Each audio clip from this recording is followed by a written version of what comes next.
Hello, everyone, and happy Ramadan. My name is Kelly Young. I'm a 4th-5th grade teacher at Lindbergh Schweitzer Elementary School, and I am so excited to read to you today The Gift of Ramadan by Rabia York Lombard, illustrated by Laura K. Horton. Here we go. A rainbow of color winked at Sophia as she handed the Ramadan lights to her mama. These were her favorite decorations because they made her feel as though a special guest was coming. Grandma raised an eyebrow. "Pretty," she said. "Pretty and sparkly, just like the heart of a person who fasts." Sophia stopped twirling. "Really?" she asked. Sophia loved sparkles. Glitter, stars, her new ring. It was a gift from Grandma for her birthday last month. Grandma stopped rocking. "Really?"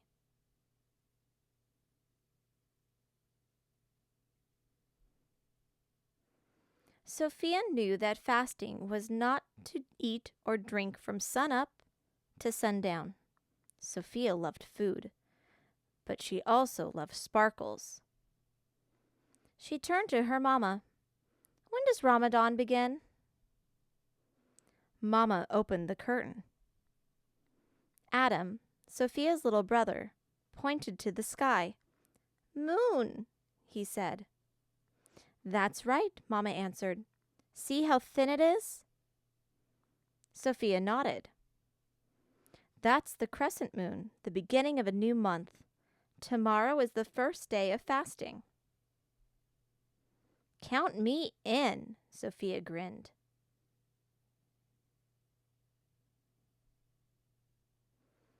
Mama woke Sophia when it was so early not even the sun was awake. "Time for sahur," she sang. Sophia sat down to a breakfast of eggs, fruit, and Dad's pancakes. But Sophia could barely keep her eyes open. "You have to eat," Grandma told her. "It will chase away the hungries." Sophia reached for a pancake. But a few minutes later,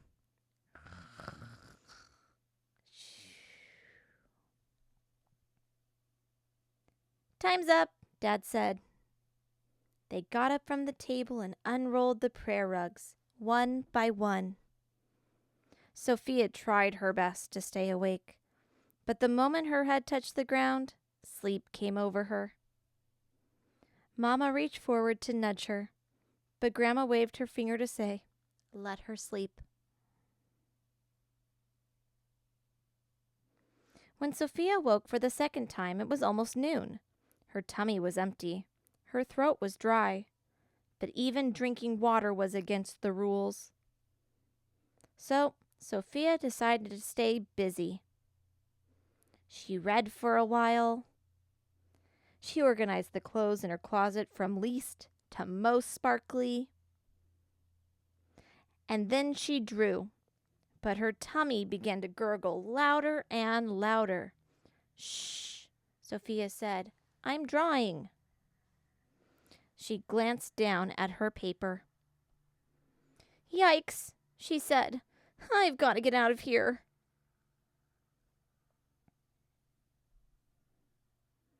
Sophia found Adam in front of the TV. In his hand was a humongous cookie. He waved it in front of her face and sang, "Me cookie eat, yummy yum yum." Sophia's tummy roared. The cookie looked delicious. "Please stop," she said. But Adam kept singing. Sophia clenched her hands. She bit her lip. She wanted to yell. Instead, she ran out of the room. Her brother chased her. Adam was fast, but Sophia was faster. Sophia was so fast she ran out of breath. She needed to hide. Adam was still looking for her. Sophia turned on the light. Oh no, she thought. I've really got to get out of here. But she couldn't. Adam was stomping by, still singing that song. Me cookie eat, yummy yum yum. She plugged her ears. She closed her eyes. Sophia took a deep breath, and the scent of chocolate filled her nose.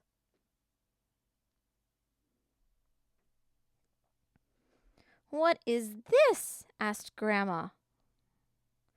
Sophia's eyes drifted to the floor. "I got too hungry." There, my love. No one expects you to fast for an entire day." Grandma wrapped Sophia in a big hug. "There's always tomorrow and the day after and the next. You have a full month to keep trying." Sophia twisted her ring. She wiped away her tears. "But I wanted to feel sparkly now," she said. "You are sparkly," Grandma said. "I can see your sparkles growing." Sophia shrugged. She didn't feel sparkly. "And did you know," continued Grandma, "there are other ways to celebrate Ramadan?" Sophia thought about that. She knew Mama read the Quran. Maybe it gave her head sparkles. But Sophia couldn't read it. Not on her own. And her dad was always sharing things with family, friends, and strangers. He said that Ramadan was a time for charity, a special kind of sharing for those who need extra help. But Sophia didn't have any money.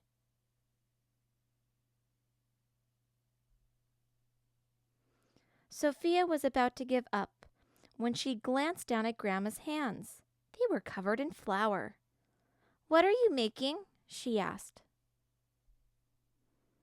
"Yummy food for our first iftar," Grandma replied. "That's it," Sophia thought. If she couldn't fast, then at least she could help prepare dinner for those who did.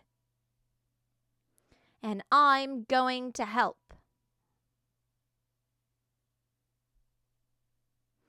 Sophia put on her apron and got to work. She tossed the salad. Then she helped Grandma make 5 super sparkly pizzas, one for each member of the family. Sophia thought they were sparkly because they had extra cheese on them. Grandma thought it was the fresh parsley that made them shine.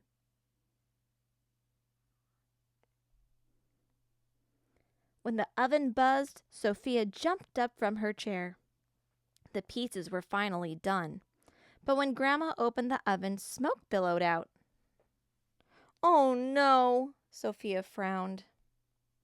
The top 3 pizzas were perfect, but the bottom 2 were burnt to a crisp. Grandma plopped down. She looked exhausted. Iftar was just around the corner. "Don't worry, Grandma," said Sophia. "I've got this." "Really?" asked Grandma. "Really," said Sophia.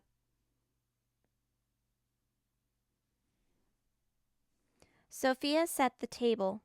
She gave each person a big bowl of soup and 1 salad. She placed a pitcher of water and a bowl of dates on the table. Then she asked Grandma to cut up the 3 perfect pizzas. Tiny slices were better than none.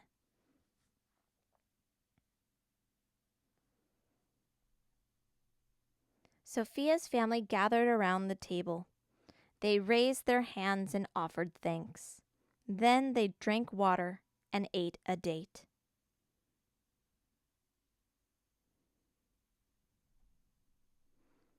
When there was only 1 slice of pizza left, Grandma insisted that Sophia take it. "You've earned it." "No thanks," Sophia smiled. She didn't want any more. She didn't need any more. Her heart was wonderfully full. One final note from the author. Ramadan is the 9th month of the Islamic calendar and the 4th pillar of Islam. The month is a holy month, to Muslims because they believe it was during this time the first verses of the Quran, the Islamic holy book, were spoken to the Prophet Muhammad by the angel Gabriel. Many people, like Sophia's mom, try to finish reading the Quran by the end of the month. Ramadan is also called the month of mercy and the month of forgiveness, which is why Sophia's dad might give to charity. Ramadan commences with the sighting of the crescent moon. During the sacred month, Muslims fast from sunup to sundown, refraining from taking food and drink. Muslims prepare for the fast each day by waking up before the sun and eating a wholesome breakfast called suhoor. They end the fast each day at dusk with a family or community dinner called iftar. Iftar is often followed by prayers called tarawih, which extend long into the night. While the age at which a Muslim begins to fast may vary from household to household, full observance is generally expected around puberty. However, from the ages of 7 and up, many children will try to fast for a few hours. Each year they fast a little bit longer. Those who are not required to fast at all are the very young, the ill, the elderly, pregnant or nursing women, and those who are traveling. The famous teacher Ahmad al-Ghazali once said that there are 3 kinds of fasts. The first concerns the body.